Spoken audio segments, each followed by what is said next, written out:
Bonjour à toutes, bonjour à tous. Bienvenue dans Constellation de papier, le podcast qui se prend pour une librairie. Au programme aujourd'hui, un épisode dicté ou presque par l'actualité. En effet, comment ne pas profiter du 1er mai pour un échange avec une spécialiste des luttes sociales, lectrice frénétique et engagée au quotidien dans la vulgarisation d'une histoire émancipatrice et critique.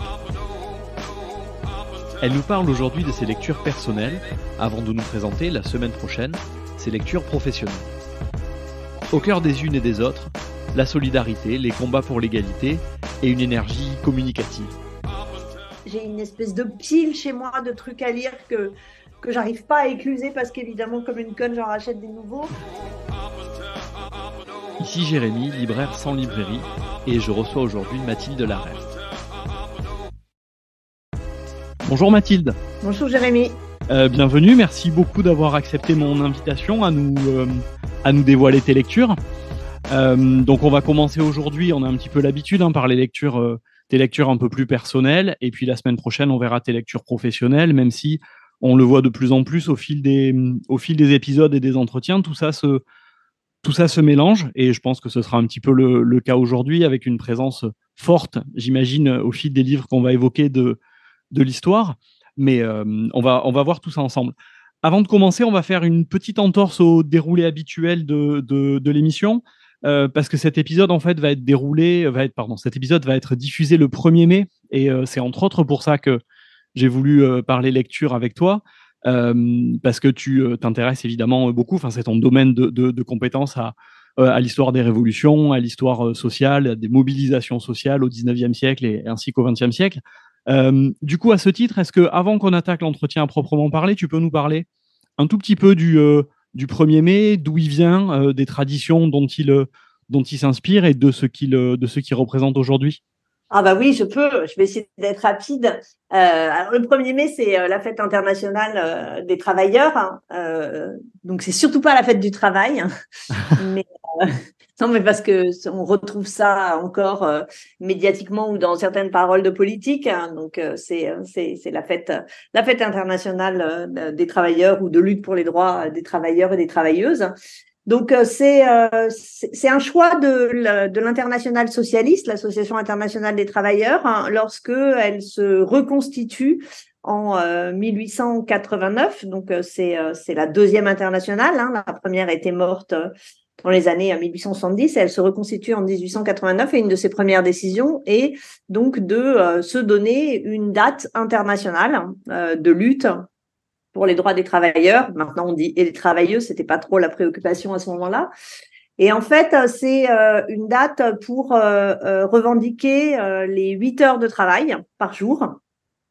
Donc, c'est intéressant aujourd'hui parce qu'on est en train de lutter pour préserver notre temps de travail sur la vie, mais à la base, le 1er mai, c'était le temps de travail sur la journée. Et pourquoi le 1er mai? Parce qu'en fait, il y avait eu quelques années avant, en 1886, un mouvement à Chicago qui réclamait aussi les 8 heures, qui avait commencé le 1er mai, mais qui s'était achevé après une manifestation qui avait été réprimée et dans le cadre de laquelle il y avait eu tout à la fois une bagarre et une bombe dont on ne savait pas très bien qui l'avait posée, mais on avait accusé les ouvriers de l'avoir posée. Je crois que 9, de mémoire, je me souviens plus, mais ouvriers qui sont arrêtés, rendus responsables de cette bombe et qui seront exécutés. C'est les martyrs de Chicago. Plus tard, on se rendra compte qu'ils n'y étaient absolument pour rien. Reste que quand l'Internationale se reconstitue, quelque part en hommage à ces martyrs de Chicago, qui ont énormément marqué le mouvement international des travailleurs, on choisit de faire du 1er mai cette date. Bon, qui plus est, le 1er mai, c'est un peu, voilà, c'est une date d'entrée dans les beaux jours, donc ça a du sens aussi. Et à partir de là, ça va s'ancrer dans les traditions de la plupart des pays, à une exception près notoire, justement les États-Unis qui ne prennent pas le 1er mai alors que c'est pour les martyrs de Chicago qu'on l'a choisi. Mais et donc le 1er mai va être ce jour de revendication Et alors en France, il va tout de suite prendre une coloration très particulière parce que le 1er mai 1891, donc les travailleurs cessent de travailler au bout de 8 heures et dans la petite ville de Fourmies, qui est dans le nord, ils vont en manifestation déposer une demande une pétition qui demande les 8 heures à la mairie. Mais ils se heurtent aux forces de l'ordre qui tirent et tuent plusieurs personnes. Donc le 1er mai en France est marqué par ce massacre de Fourmies qui lui donne une coloration plus funèbre, on va dire, que dans d'autres pays. Donc ensuite, il s'installe. Alors, dans un premier temps, les ouvriers arrêtent de travailler au bout de 8 heures et font des pauses, des demandes, font des manifestations. À partir de 1906, sous l'impulsion de la CGT, pour le cas français, c'est la journée entière qui est chômée, c'est une grève. Et toujours la même revendication. Donc, plus le mouvement social enfle, plus les 1er mai sont importants. Pendant la guerre et donc l'occupation allemande et en France, ce que l'on appelle l'État de Vichy, Pétain va essayer de récupérer le 1er mai, arguant du fait que le 1er mai est la Saint-Philippe. Il va en faire la fête du travail. C'est pour ça qu'il ne faut vraiment pas utiliser ce terme. Et essayer de la récupérer, sachant que ça n'a plus rien à voir parce que les syndicats sont interdits, le Parti communiste est interdit, enfin bon, c'est une dictature, donc c'est une récupération pour le moins malheureuse. Et quand la République est rétablie, elle prend la décision de faire du 1er mai désormais un jour chômé et payé. Ce que l'on peut noter, c'est que à partir de là, alors que avant le 1er mai, enfin avant la Deuxième Guerre mondiale, bon, il y avait plusieurs fleurs qui étaient accrochées aux boutonnières des travailleurs et des travailleuses, mais en France, il y avait beaucoup d'églantines parce que l'églantine rouge faisait référence au massacre de Fourmies.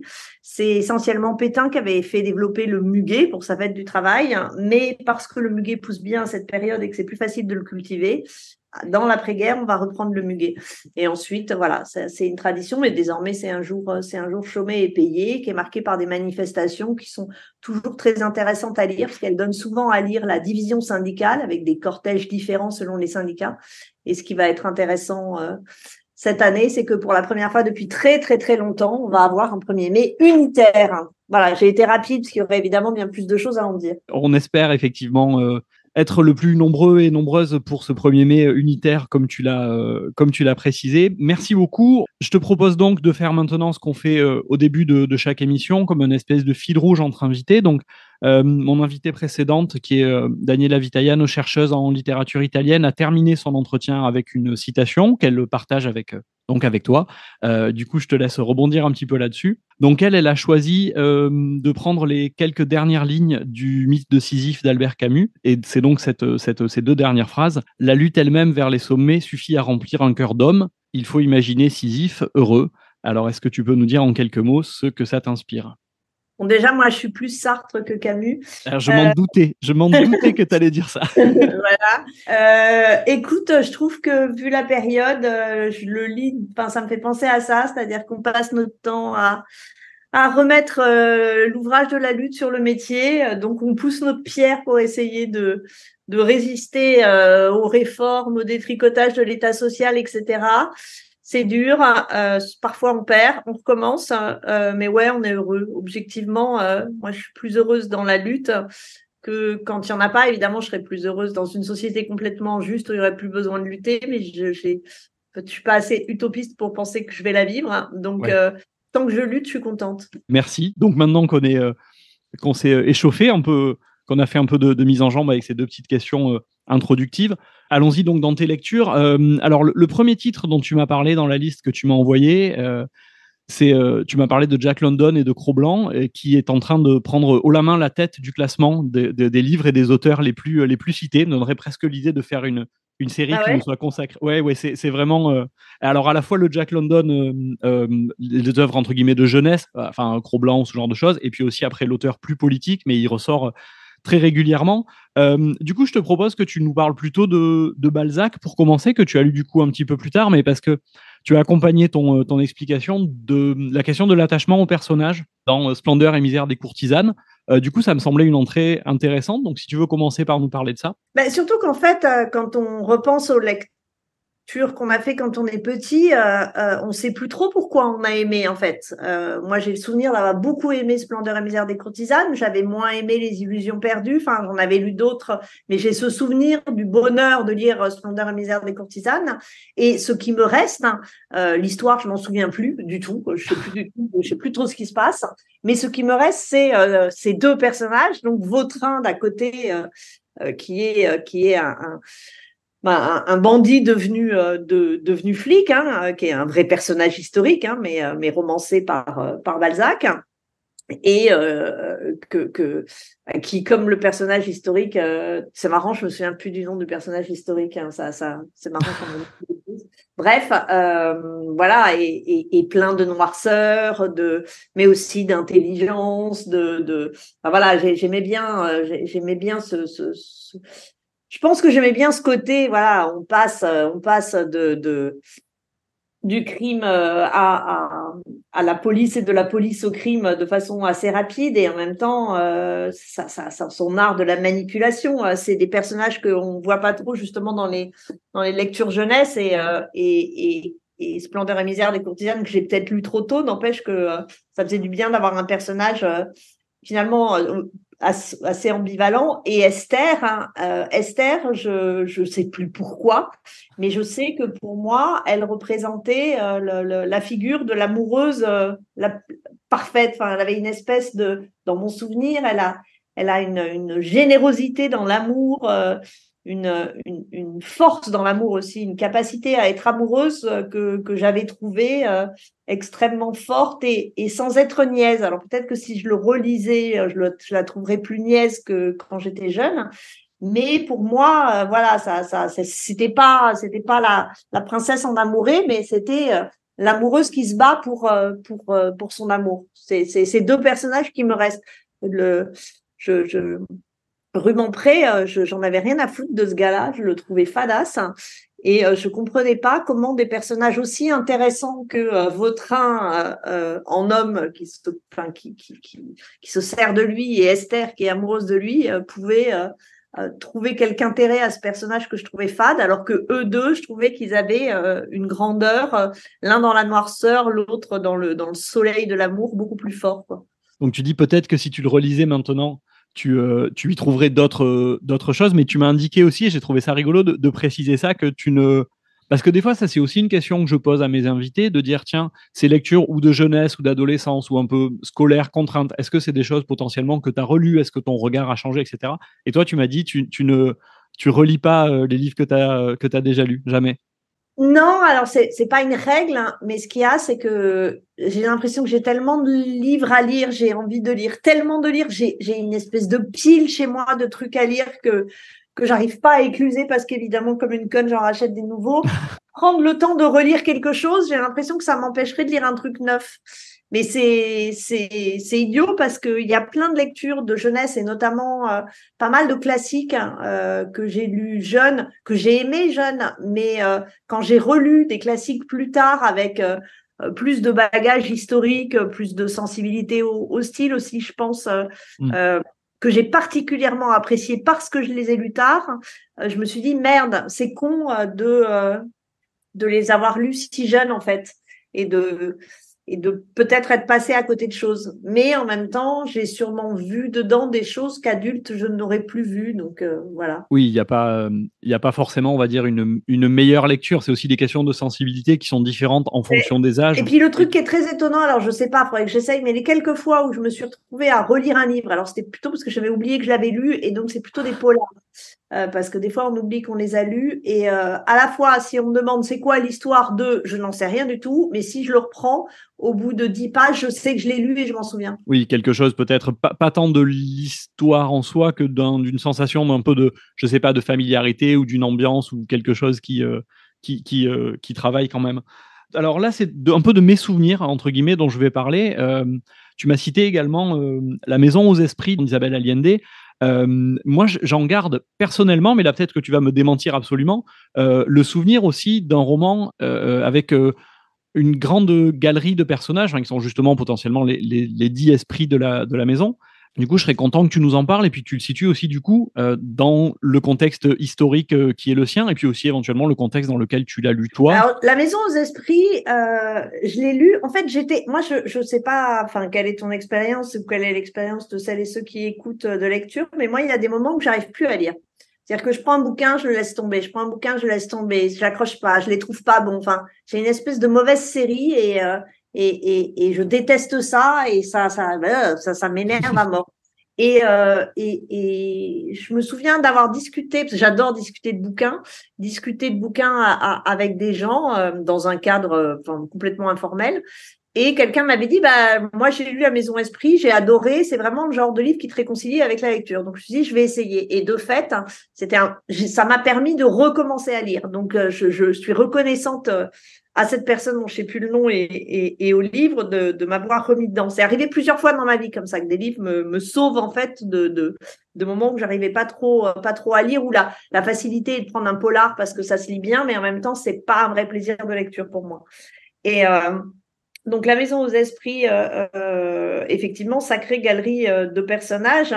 Et là aussi, des personnages très solaires et d'autres personnages très sombres. Le héros, là, enfin, un des héros, Esteban, qui est une espèce de dictateur dans sa... À la fois je sais plus, c'est une plantation qu'il a, enfin, une exploitation agricole et face à sa famille, qui est vraiment... qui a des côtés sale type, mais en même temps qui est assez vertigineux de courage, d'intelligence dans la méchanceté. Enfin, je me souviens de ça. Et puis les personnages de femmes sont extraordinaires. Hein. Et c'est drôle d'ailleurs parce que j'ai tellement aimé ce bouquin que de fait mon fils s'appelle Esteban. Alors c'est un peu vache après que je viens de dire que le personnage est pas sympa, mais c'est pas parce que il est pas sympa, mais en même temps je sais pas, il est puissant, que j'avais trouvé ce prénom vachement beau. Et si j'avais eu une fille, je l'aurais appelée Alba, qui est le nom de la dernière des femmes, parce que comme voilà, c'est des filles des uns et la fille la plus jeune s'appelle Alba. Donc c'est pour ça que j'ai vachement aimé. Je pense aussi que je connaissais pas trop quand j'ai lu La Maison aux Esprits l'histoire du Chili. Hein, j'étais quand même assez jeune et ça m'a permis justement de découvrir cette histoire et notamment bah voilà la dictature de Pinochet, le coup d'État et c'était j'ai beaucoup aimé la façon dont la politique était très présente dans ce bouquin.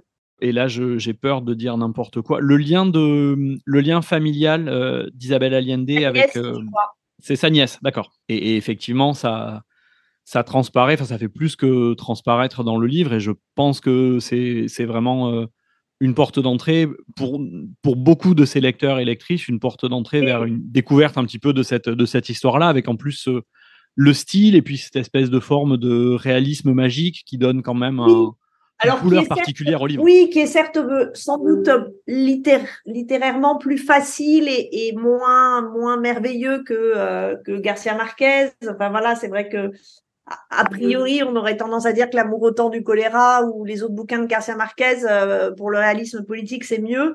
Mais je pense que c'était parce que c'est la première fois que j'en lisais, donc c'était mon premier contact avec ce type de littérature. Et puis, je sais pas, peut-être de fait que, alors que j'étais assez jeune et encore peu sensibilisée à ces trucs-là, que ce soit une voix de femme me plaisait, enfin, a fait que j'en garde un bien meilleur souvenir que les Garcia Marquez. Ok, je vais essayer de tirer encore un peu le fil de l'Amérique du Sud. Et j'aimerais bien que tu nous parles du livre Une ardente patience de Antonio Scarmetta, si j'ai bien noté. Pour le coup, quand je demande à ce qu'on m'envoie la liste, c'est aussi pour pas être embêté et tomber sur un livre que je connais pas du tout. Là, je dois avouer que ça me disait rien du tout, donc j'ai vérifié. Et en fait, moi, j'ai vu le film qui en a été tiré, sous le titre Le Facteur, et où l'action est transposée en Italie. Exactement. Alors moi, j'avais pas vu Il Postino quand j'ai commencé à lire Une ardente patience. Je l'ai lu parce que j'étais dans ma phase chilienne. Et Scarmetta est un grand auteur chilien. Et donc, c'est effectivement en fait, c'est l'histoire donc dans une île au Chili d'un postier fils de pêcheur qui est fou amoureux de la cafetière, qui est une espèce de splendeur qu'il n'ose pas aborder et qui, apportant son courrier à un poète, et évidemment le poète c'est Neruda, apportant son courrier à un poète, le poète lui apprend en fait à trouver les mots d'amour qui vont séduire la femme dont il est amoureux et dont je ne me souviens plus du prénom. Parce que là, autant d'habitude, je fais attention aux personnages féminins. Là, les personnages, c'est quand même les deux hommes qui sont les plus marquants. Et ça se termine aussi avec le coup d'État et la fin triste du poète. Donc, c'est extrêmement bien écrit. C'est un mélange de drôlerie et d'émotion. Enfin, c'est très court, donc enfin, je te l'ai dit dans la liste, c'est le livre que j'ai le plus offert parce que de fait, comme il n'est pas très connu, autant il y a des choses, si tu les offres, tu prends quand même le risque que la personne l'ait déjà lu. Une ardente patience, c'est pas très connu, donc tu es pratiquement sûr de faire un cadeau que quelqu'un ne connaît pas. Et en même temps, enfin moi, alors, dans la liste, parce que j'adore aussi les mémoires de Neruda. Je trouve que les mémoires de Neruda dans la série chilienne, ça fait partie des livres qui m'ont marqué dans ma vie. Mais la façon dont Scarmetta raconte cette rencontre improbable entre un poète et un postier et la force de la langue, ça raconte ça aussi beaucoup. Finalement, c'est une petite variation sur Cyrano. Hein. Il lui explique comment parler à sa belle. C'est sublime. Et puis à la fin, j'avais pleuré. C'est rare de pleurer dans un livre. Et quelque part, quand je pleure dans un livre, je me dis, waouh, il doit vraiment être fort. Ouais, il s'est vraiment passé quelque chose. Mais c'est vrai qu'il y a. Alors, je parle, moi, hein, je le redis, je parle du film, mais il y a quand même cette alliance, effectivement, sur le fond, cette alliance de la puissance de la poésie, un petit peu un fond politique important quand même, et la relation entre ces deux hommes, cet échange entre eux, c'est une belle histoire en tout cas, et effectivement, c'est rigolo que tu aies mis la catégorie livre le plus offert. Ça c'est pareil, ça fait 2 fois qu'une invitée me le propose, et je réfléchis aussi à me dire tiens, ça pourrait devenir quelque chose aussi de récurrent parce que ça dit beaucoup.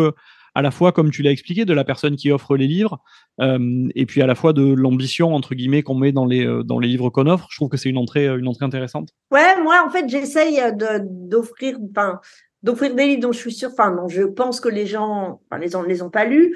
Pas des trucs qui sont super compliqués parce que ça fait un peu, je t'offre un livre qui est difficile à lire, je trouve que c'est un peu surplombant, quoi. Et voilà. Et celui-là, c'est un livre qui m'a profondément touchée, rendue heureuse et émue. Donc voilà, quand on offre quelque chose, c'est ça qu'on a envie de partager. Coup de bol, personne m'a jamais dit j'ai détesté ce bouquin, je sais pas pourquoi tu m'as offert ça. À chaque fois, les gens ont adoré.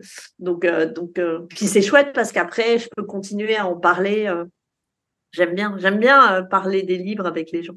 Oui, et ça permet de continuer la conversation, enfin d'engager ou de continuer la conversation autour des livres. Et c'est vrai que l'expérience de lire les mêmes livres avec des proches, c'est toujours intéressant et fécond.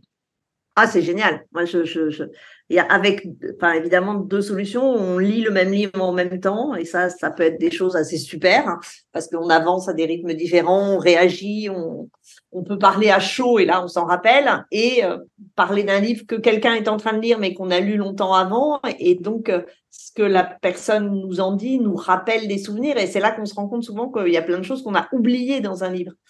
Mais la mémoire en est agréable, résultat. Je te propose de continuer du coup, parce que c'est un peu l'exercice qu'on est en train de mener là, de continuer dans la mémoire. Tu m'as également indiqué un livre que, alors pour le coup, je ne connais que de nom, et dont l'autrice est décédée il n'y a pas si longtemps, donc ça me semblait être aussi l'occasion d'en parler. On est encore dans quelque chose d'historique. Il s'agit de Élise ou la vraie vie. Ah, quel bouquin, mais quel livre! Élise ou la vraie vie, c'est vraiment, pareil, un vrai choc. Alors, souvent, les gens ont vu le film et pas lu le livre. Hein, et comme souvent, je pense qu'il vaut mieux lire le livre.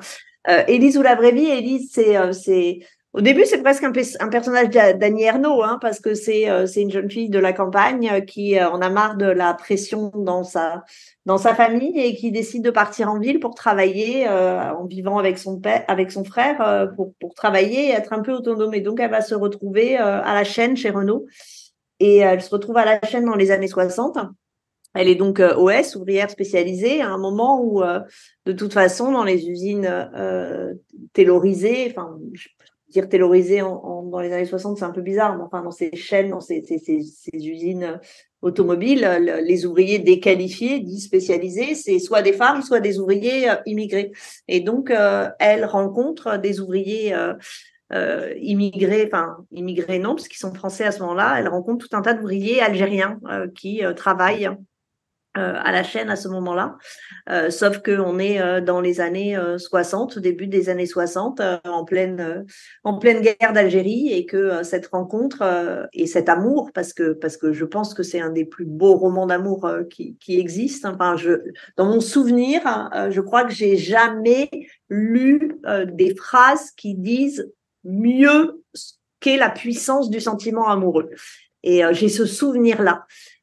Pour Élise ou la vraie vie, c'est à la fois, à mon avis, le livre qui explique le mieux ce que c'est que le travail à la chaîne en usine. Et pendant très longtemps, j'en ai pris des extraits pour les donner aux étudiants pour leur décrire la chaîne chez Renault, avec non seulement la chaîne, le bruit, l'organisation du travail, mais aussi les micro-résistances des ouvriers qui se font passer des petits mots dans les machines qui avancent, dans les voitures qui avancent le long de la chaîne. Donc, c'est un très beau portrait de ce que c'est que le travail industriel dans une dimension très charnelle. Et en même temps, c'est une merveilleuse histoire d'amour. Donc, entre Élise et l'ouvrier, je crois qu'il s'appelle Mehdi, dont elle tombe amoureuse. Bon, je raconte pas la fin, mais qui est triste. Mais c'est un très, très grand roman à tout point de vue. Et là, en t'écoutant en parler, ça me fait penser à une question. Est-ce que toi, du coup, donc c'est sûr que, comme on l'a dit, hein, les lectures qualifiées, dites professionnelles, on en parlera dans un deuxième temps. Mais là, tu m'as envoyé une liste avec quasiment que de la fiction. Est-ce que quand même, parce que là, par exemple, en t'écoutant parler de ce livre, on pense forcément aussi par exemple, à L'Établi de Linhart, qui documente à peu près une expérience similaire, alors dans une forme un peu différente, hein, mais je me demandais juste comme ça un petit aparté. Est-ce que toi, il y a une espèce de jeu d'aller-retour entre ou est-ce qu'il y a eu dans tes années peut-être plus de formation ou quoi, un jeu d'aller-retour entre de la fiction et bah tiens, je vais aller lire du coup un essai ou un travail plus historique sur le sujet en question, ou à l'inverse dire je travaille sur telle période et j'ai un peu envie de voir comment la fiction s'est emparée du sujet. Est-ce qu'il y a un fonctionnement comme ça ou c'est plus étanche pour toi? Alors, c'est plutôt dans le sens de, c'est-à-dire que quand je lis un roman sur des périodes historiques ou des sujets que je travaille pas en tant que, enfin, tu vois, en tant que chercheuse, non, je vais pas forcément lire à côté. Je reste dans le roman. Enfin, tu vois, après le nom de la rose, je suis pas allée lire des trucs sur le Moyen Âge. En revanche,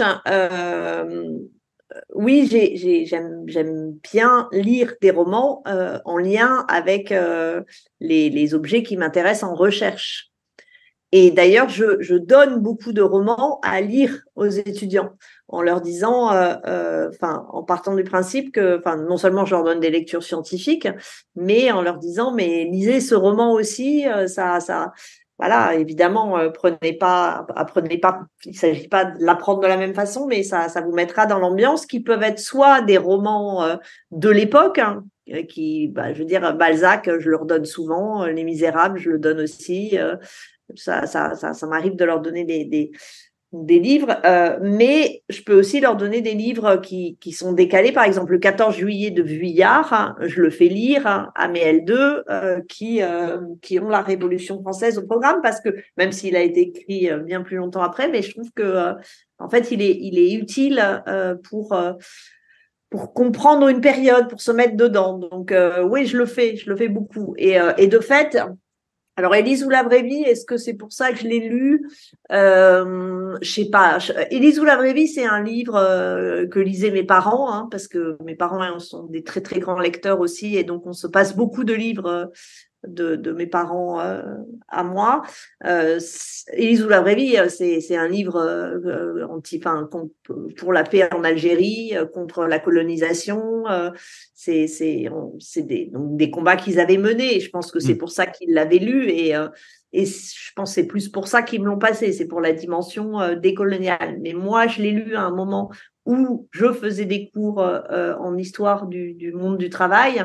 Et je me souviens de me dire, ah, mais cette description de la chaîne directe, c'était à l'époque où on pouvait faire que des photocopies, donc je l'avais photocopiée pour les étudiants pour leur dire, mais regardez comment Claire Etcherelli décrit la chaîne, c'est ça, c'est vraiment ça. Merci pour cette petite explication. On va faire un bond dans le temps, puisque j'aimerais bien qu'on parle un petit peu de littérature contemporaine, comme tu m'as fourni aussi extrêmement contemporaines, on va dire, parce que tu as fourni des références intéressantes. J'aimerais bien que tu me parles de No Home de Yaa Gyasi, si je prononce bien le nom, qui est une américaine d'origine ghanéenne, si les informations que j'ai trouvées sont bonnes, et qui raconte une histoire justement qui s'étale sur une longue période historique et qui raconte une histoire qui là aussi se passe entre l'Afrique et l'Amérique. Ah ouais, non, alors ça, c'est pareil, il y a une histoire à nouveau de livres qui circulent, si l'on peut dire. Donc, je vais chez mes parents, ils viennent de lire tous les deux No Home, ils me disent, oh, c'est génial, il faut absolument que tu lises ça, ils me le passent. Sauf que c'est la version, la première édition, donc elle est grosse, elle est lourde, et moi, en fait, je passe ma vie à me balader avec les bouquins, et j'ai des petits sacs à main, et le bouquin rentre pas dans mon sac à main, donc je le pose en me disant, je le garde pour les vacances, qu'en vacances, je peux prendre des trucs plus gros. Et une de mes copines arrive à la maison, voit que j'ai Gnome posé sur ma table. Elle me dit, oh, on m'en a dit du bien. Je lui dis, bah, écoute, prends-le si tu veux, et puis tu me le rendras après parce que moi, je le garde pour les vacances. Là, il est trop lourd, je peux pas le trimballer dans mon sac. Et genre 6 mois après, je lui dis, tiens, en fait, t'as toujours Gnome et tout ça. Et là-dessus, elle me dit, écoute, je suis désolée, mais c'était tellement génial que je l'ai prêté, on me l'a pas rendu. Et depuis, par ailleurs, je l'ai offert à 6 personnes, il est dément. Je me dis, bon, bah, ça doit quand même être bien. Entre-temps, il était sorti en poche, donc c'était encore mieux, parce qu'il était plus petit. Donc, je me rachète No Home. Et effectivement, c'est un bouquin qui couvre 4 siècles d'histoire, en partant, en fait, en suivant deux branches familiales issues, c'est 2 sœurs au départ, au XVIe siècle, et puis après, c'est les descendants de chacune des 2 sœurs. Et ça permet de faire l'histoire de l'esclavage, de la colonisation, de la ségrégation aux États-Unis, du racisme. Enfin, ça couvre un champ absolument incroyable sur quasi 3 continents, hein, parce qu'il y a Europe, Afrique et Amérique. C'est des histoires à chaque fois extrêmement émouvantes et très parlantes. Donc vraiment, c'est un très, très, très, très grand roman. Alors ça, souvent, je le conseille aux étudiants, mais quand ils voient la taille du truc, ils veulent pas le prendre. C'est vraiment le truc, voilà, on part en vacances pendant 15 jours et on sait que ça va être des vacances tranquilles, on va pouvoir lire et il va nous accompagner toutes les vacances et c'est juste, c'est hyper malin, et c'est très touchant avec là aussi des personnages de femmes extraordinaires, hein, qui s'en prennent plein la gueule, mais qui résistent, qui s'adaptent, qui arrivent à s'en sortir. Il y a des personnages de mecs dans No Home. Enfin, il y en a un, les quelques dont je me souviens, c'est une espèce de galerie de connards, mais les nanas, c'est des personnages fortes. Et du coup, on revient là sur cette attention, on va dire, aux personnages. Ce qu'on peut-être aussi retrouver dans du coup l'avant-dernier livre dont on va parler, dont je te propose de parler, ce serait Des Orientales, qui est pour le coup là aussi un choc de lecture, un choc stylistique, et qui est aussi un livre dans lequel je trouve, en tout cas, on rentre pleinement, en fait. C'est le genre de livre, je trouve, dans lequel on s'engloutit parce qu'on est pris par ce tourbillon de l'histoire, et dans lequel, pour le coup, elle, si je me rappelle bien, parmi les personnages, il y a toute une fresque de personnages qui sont ses oncles, qui ont qui occupe pas mal de place. Mais enfin, quelque part, ils se ressemblent un peu les deux, hein, mais je pense que j'aime bien les livres comme ça. J'aime bien les livres qui plongent, qui ont des racines assez profondes dans l'histoire, qui suivent des familles sur plusieurs générations, qui effectivement nous font découvrir sur plusieurs générations des forêts de personnages. Hein. Donc, et en plus, dans les deux cas, voilà, la découverte d'histoires de pays qu'on connaît moins, donc la côte ghanéenne et les Ashanti et les Fanti pour Yagazi et l'Iran pour Negar Javadi. Et Negar Javadi, je l'ai vraiment pris par hasard. Hein. Je l'ai vu sur une table dans une librairie. La quatrième de couverture m'a plu, donc j'ai vraiment pris un peu au pif parce qu'elle était pas du tout connue. Enfin, c'était juste au moment où il est sorti. Et oui, j'ai été complètement happée par cette histoire, à la fois de l'histoire longue de l'Iran, de la révolution iranienne, hein, qui est très intelligemment rendue et très finement rendue, et de la dernière génération à Paris de cette jeune fille, de cette jeune femme qui essaie d'avoir un enfant. Donc ouais, c'est un livre qui m'a profondément touchée. Alors là, je l'ai aussi beaucoup offert des orientales et soit les gens à qui je l'offrais adoraient, soit ils rentraient pas dedans. Et j'ai eu moins de succès avec celui-là, alors que pour moi, j'arrive pas à comprendre qu'on ne l'aime pas, mais bon, c'est le problème. Hein. Ouais. Mais ça, je peux modestement témoigner aussi que c'est pour moi en tout cas, ça a été un petit peu la même expérience en librairie, parce que c'est un livre que j'ai tenté pas mal de conseiller, de faire lire, et pas toujours avec succès, mais avec un public, peu de réactions tièdes, c'est-à-dire soit vraiment les lecteurs et lectrices qui sont rentrés dedans l'ont vraiment adoré, soit vraiment quelque chose de dire j'ai pas tenu plus de X pages, je suis pas rentré dedans. Ouais. On pourrait presque dire un livre qui ne laisse pas indifférent, si on reprenait Oui. cette formule. Oui, sauf que en fait c'est marrant parce que ne laisse pas indifférent. Pour moi, ça évoque, ça peut intéresser, etc. Mais il n'y a pas profonde tendresse pour l'objet en question, hein, que ça soit un tableau ou un livre. Alors que des orientales, moi j'ai une énorme tendresse pour ce bouquin. Si tu vois, je dis je relis jamais des livres, mais si on me demandait bon allez, tu as le droit d'en relire quelques-uns, ça ferait partie de ceux que j'aurais envie de relire. Je comprends pour la trace aussi qu'il laisse, et puis peut-être Oui. la tendresse envers les personnages, et puis peut-être aussi sa richesse aussi, parce qu'il est quand même il est relativement court comme livre de mémoire, mais il est extrêmement dense. Oui, ouais, exactement. Bon, pour finir, je te propose un petit pas de côté, parce que tu as dit que tu lisais pas trop de romans policiers, ou alors pour te changer les idées, tu m'as quand même cité Fred Vargas. Et juste une petite question de curiosité comme ça, est-ce que comme ça, tu saurais me dire lequel est ton préféré et nous en parler 2 minutes? Non, je ne saurais pas dire quel est le préféré. J'aime bien quand il y a Adamsberg, hein, forcément. Et oui. J'aime bien le personnage. J'ai beaucoup aimé celui, alors je sais plus comment il s'appelle, mais qui est appuyé en fait sur ses recherches sur la peste, hein, où il y a des signes, des marques sur les portes des maisons. Ça commence par ces marques qui apparaissent et on comprend pas trop. Mais en fait, le propre de Fred Vargas, quand même, c'est pas trop l'histoire. En général, on est parfois assez déçu de la résolution. Pour ça, c'est pas c'est pas Agatha Christie ou d'autres, hein. Mais les relations des personnages, je veux dire entre l'inspectrice là qui des fois cache des gens dans son manteau tellement elle est massive et impressionnante, le chat qui va dormir sur la comment ça s'appelle, sur la photocopieuse. Enfin, tous ces personnages sont tellement hauts en couleur. Il y en a une que j'ai bien aimée, mais pareil, je sais plus quel est son titre, sur une espèce de société qui refait qui rejoue les scènes de la Révolution française et des discours de Robespierre. Bon, ça c'est parce qu'il y avait de la Révolution française, donc ça me faisait rire. Mais les tout premiers, enfin quand il y a son frère, hein, quand il y a Audouin Rousseau dans les quatre, quand il y a les quatre historiens, le contemporanéiste spécialiste de la Première Guerre mondiale. Donc, c'est son frère, le chasseur-cueilleur, etc. Et qu'il n'y a pas encore d'Amsberg dans les premiers, c'est eux qui font les enquêtes.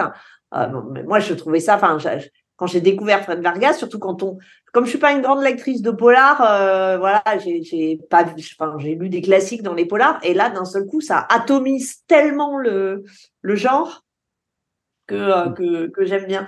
Et je sais pas, j'ai l'impression quand t'es dans un Fred Vargas, enfin voilà, tu sais que t'es dans un Fred Vargas, t'es pas ailleurs en fait. Il y a que elle pour écrire ça. T'en as d'autres qui arrivent à créer des personnages. Camilleri dans ses Montalbano, voilà, on les connaît.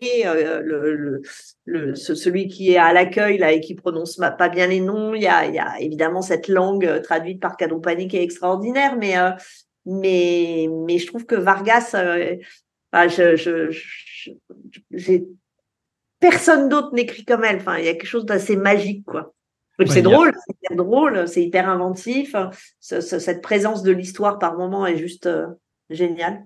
Ouais, il y a un plaisir à les retrouver quand on les a quasiment tous lus, on attend et on pourrait presque dire qu'elle se fait attendre parce qu'elle publie pas tant que ça, mais c'est une bonne chose. Hein. Mais ou sinon, quand on les a pas encore lus, c'est vrai que cette envie de les dévorer, enfin l'un appelle l'autre presque. Et c'est vrai que ce que tu dis sur la galerie de personnages et la vie du commissariat d'Adamsberg, petit à petit, ça se développe. C'est-à-dire qu'on apprend tous à les connaître et on a une forme d'attention aux uns et aux autres. On suit qui est encore avec qui. Oh là là, il était un peu déprimé dans le dernier, ça a l'air d'aller mieux. On s'y attache, on s'y attache énormément. Ouais.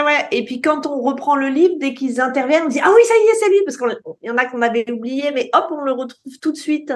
J'aime bien celui où ça se passe dans les Pyrénées et il y a une histoire de loup. Alors c'est donc celui sur la peste, c'est Pars vite et reviens tard, enfin celui sur la peste, parce qu'effectivement à chaque fois dans ces livres, il y a quelque chose d'une explication un peu comment dire, qui serait potentiellement irrationnelle du meurtre. Oui. Qui a l'air d'être l'explication qui tient le plus la route, même si elle est absolument irrationnelle. Et puis souvent, Adamsberg, d'un trait de génie, arrive à reboucler tout ça. Voilà. Mais oui, et l'autre, c'est le... Non, son trait de génie est pas... Enfin, voilà, c'est un peu décevant. Moi, je trouve que les fins sont... Enfin, la résolution de l'affaire n'est absolument pas l'intérêt du Vargas, quoi. Non. L'intérêt du Vargas, c'est tout le moment, justement, où ça part dans tous les sens, où elle crée des personnages, où Adamsberg va se cacher dans le manteau de je sais plus comment s'appelle son inspectrice et là tu jubiles, enfin c'est génial. Oui, mais c'est vrai qu'effectivement il y a une espèce de on les lit pas pour la résolution finale, mais il y a une espèce de pacte, je trouve, avec le lecteur. On accepte, on sait qu'on va se laisser embarquer, on va se laisser embobiner, on va se laisser prendre dans cette espèce de tourbillon, et puis bon, ça se réglera, mais c'est pas forcément ça qui est central, effectivement, comme tu le dis. Écoute, merci beaucoup d'avoir partagé tout ça avec nous. Il y avait encore beaucoup d'autres livres, sûrement tous passionnants, que tu nous avais indiqués. Je les mettrai sur la page de l'émission après le 2e épisode. Comme ça, vous verrez quand même, entre guillemets, ce dont on n'a pas eu le temps de parler. Et puis du coup, on se retrouve donc la semaine prochaine pour tes lectures plus professionnelles. Merci beaucoup de t'être prêté à l'exercice. De rien. Et à bientôt.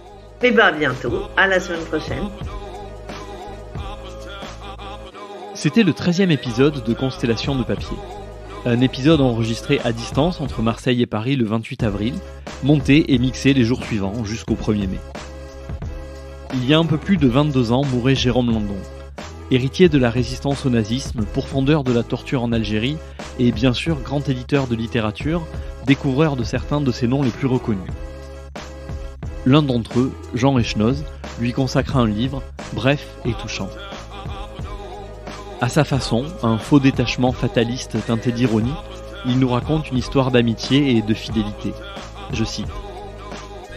Cependant, pris fainéant ou pas, il ne se trouva en effet presque personne pour parler de mon livre dans les journaux. Il doit s'en vendre en tout 500 ou 600 exemplaires, mais peu importe. J'ai un éditeur et c'est Jérôme Landon. Le reste n'a pas d'importance. C'est à vous de jouer maintenant pour donner à cet épisode 500 ou 600 écoutes. À bientôt!